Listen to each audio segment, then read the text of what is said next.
सोनिया गांधी को ईडी ने पूछताछ के लिए बुलाया था। मामला था नेशनल हेराल्ड घोटाले का, जो घोटाला लगभग 2000 करोड़ रुपए का है। लेकिन जैसा कि उम्मीद थी, जैसा कि मैंने पहले ही बताया था कि जब ईडी पूछताछ करेगी तो पूछताछ करने वाले, क्योंकि ईडी की जो संस्था है वो भ्रष्टाचार के मामले में पूछताछ कर रही है, लेकिन जिनसे पूछताछ उनको करनी है उनको शायद लगता है कि वो इस देश के राजा महाराजाओं के परिवार से हैं और उनसे कैसे कोई पूछताछ करने की हिम्मत कर सकता है। जैसा कि पहले हमने देखा था कि राहुल गांधी को जब ईडी ने बुलाया था तब भी कांग्रेस ने अपने कार्यकर्ताओं को सड़कों पे उतारा था। बड़े बड़े नेता दिल्ली में आकर बवाल काट रहे थे और आरोप लगा रहे थे कि केंद्र सरकार ईडी का दुरुपयोग कर रही है। ठीक इसी तरह सोनिया गांधी जब ईडी से पूछताछ कर रही थी, इसी बड़े बड़े लीडर सड़कों पे उतरे, सड़कों को जाम करने की कोशिश की। और यहां आपको बता दें, पुलिस बार बार उनको ये कहती रही कि जिस क्षेत्र में आप प्रदर्शन कर रहे हो यहां धारा 144 लगी हुई है, इसके उल्लंघन पे आपके ऊपर कार्रवाई हो सकती है। तो कार्रवाई हुई और गिरफ्तारियां हुई।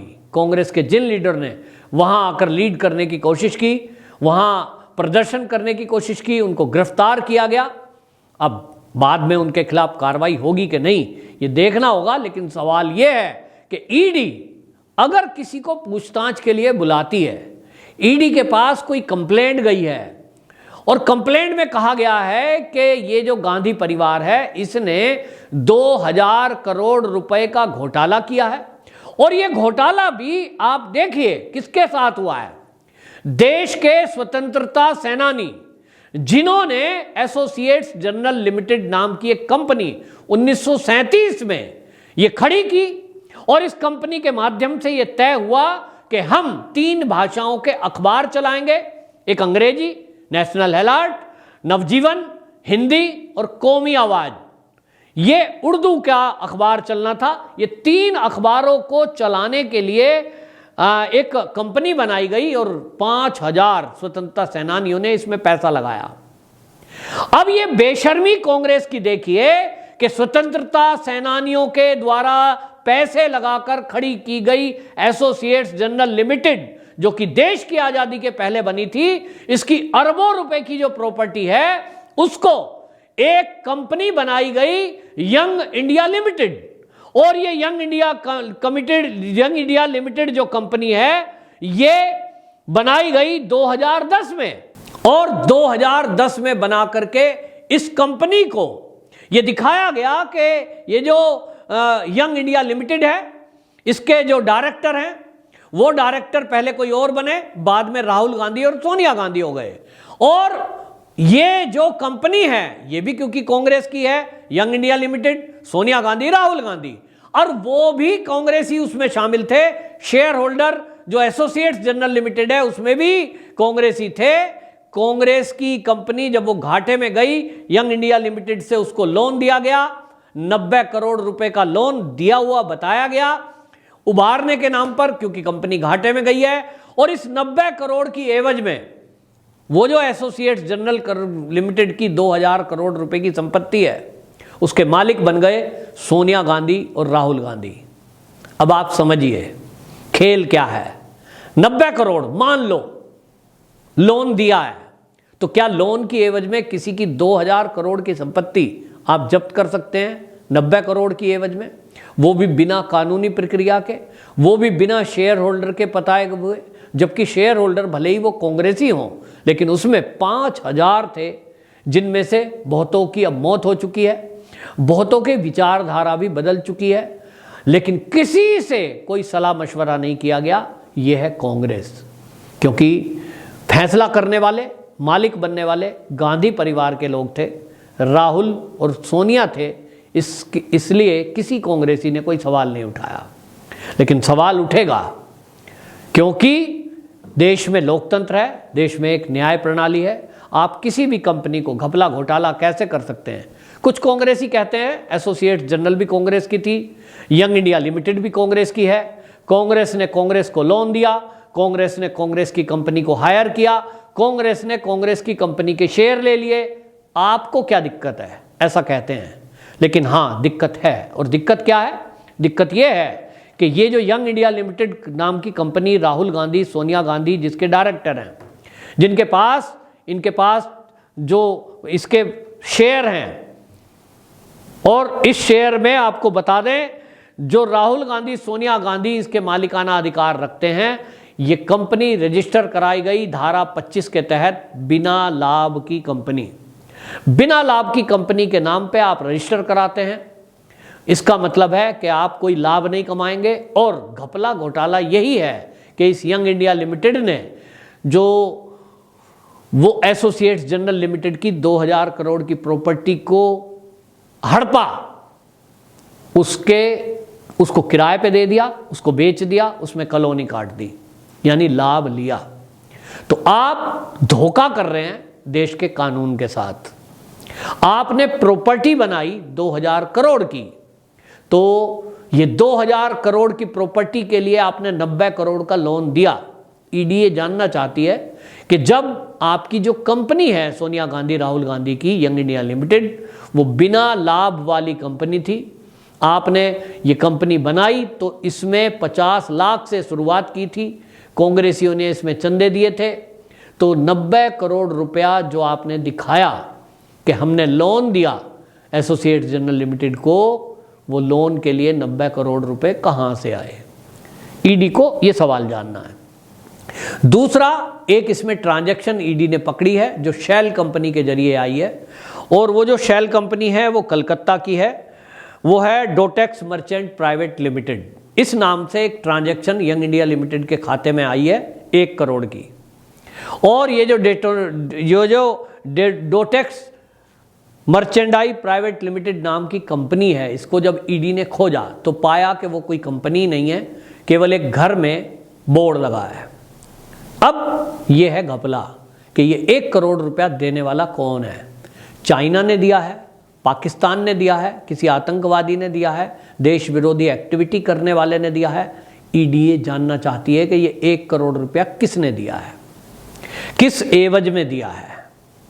अब ये सवाल अगर पूछना जानना चाहती है सरकार, ईडी, और मैं कह रहा हूं मोदी जी, तो क्या दिक्कत है? क्या इसका जवाब राहुल गांधी, सोनिया गांधी को नहीं देना चाहिए? अगर ईडी कह रही है कि 1 करोड़ रुपया आपके खाते में आया और जिस कंपनी के नाम से आया वो कंपनी अस्तित्व में ही नहीं है, शेल कंपनी है, तो मैं एक आम आदमी हूं, मुझे भी शक हो रहा है कि कहीं कोई देश विरोधी एक्टिविटी करने वाले व्यक्ति ने, कोई देश के दुश्मनों ने ये कंपनी के नाम पर कोई चंदा तो नहीं दिया है कि आपसे मुझे ये काम कराना है, आप देश विरोध में ये एक्टिविटी कर दीजिए, ये ट्वीट कर दीजिए, ये आप मेरे कहने से संसद में भाषण दे दीजिए। और ऐसा हुआ है। अभी हाल ही में जुबैर नाम का एक व्यक्ति पकड़ा गया है, जिसको जांच की गई तो उत्तर प्रदेश की एसटीएफ ने जांच की है कि वो देश का माहौल खराब करने के लिए एक ट्वीट करता है, और ट्वीट करने के वो 1 करोड़ रुपए लेता है। कई बार ट्वीट करने के लाखों रुपए दिए गए। केवल देश का माहौल खराब करना है, देश के विरुद्ध झूठ फैलाना है, आप ट्वीट करिए, हम आपके खाते में 1 करोड़ रुपया देंगे।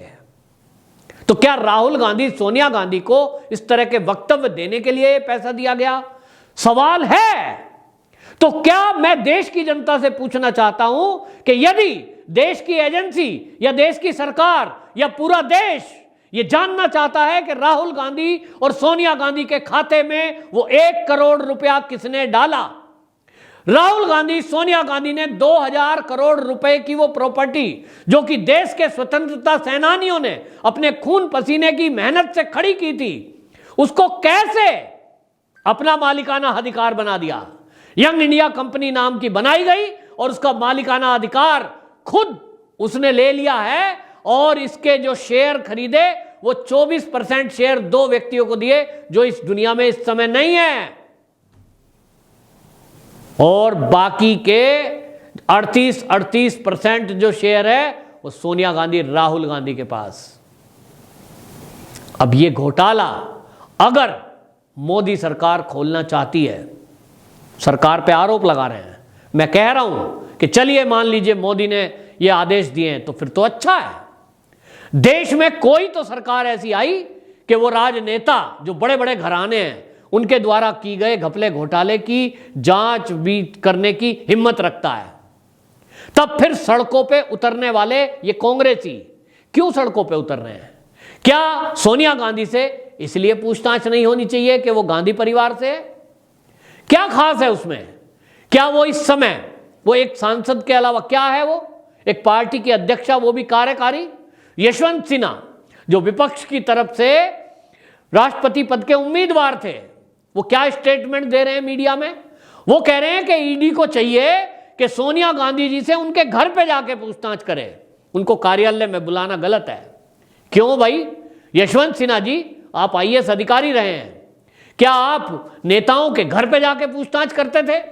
यही नौकरी की है आपने, यही शपथ ली थी आपने आईएएस की नौकरी में कि यदि कोई नेता होगा, किसी पार्टी का कोई अध्यक्ष होगा, कोई किसी बड़े घराने से होगा, तो आप उससे पूछताछ नहीं करेंगे, या करेंगे तो उसके घर पे जाके घुटने टेक कर उसके सामने बैठेंगे, तब उससे पूछताछ करेंगे। और एक आम आदमी होगा मेरे जैसा, तो उसको उठा करके कोर्ट के में घसीट के ले जाओगे। आप उसको जेल की सलाखों के पीछे डालने के लिए एक मिनट नहीं सोचोगे। तो क्या आम आदमी के लिए इस देश में कोई कानून नहीं है?